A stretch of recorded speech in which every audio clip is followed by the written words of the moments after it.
Hi everyone, I'm Mark Sievers, and today I'm showing you how to prepare tarragon for recipes.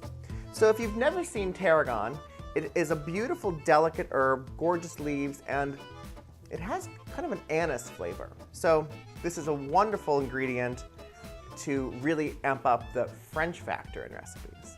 Let me give you a little close-up of tarragon. So tarragon has gorgeous leaves, they're very tender, they're very soft, and there's a couple ways that I use tarragon. So first I'll put whole leaves just like this.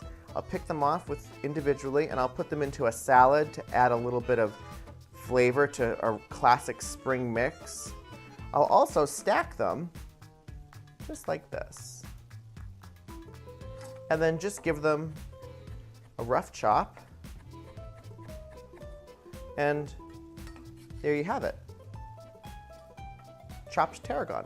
Perfect for dips and any other way you want to add a little bit of anise flavor to your recipes.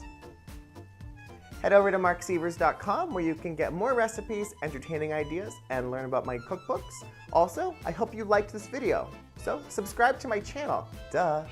I'm Mark Sievers. See you next time. Bye.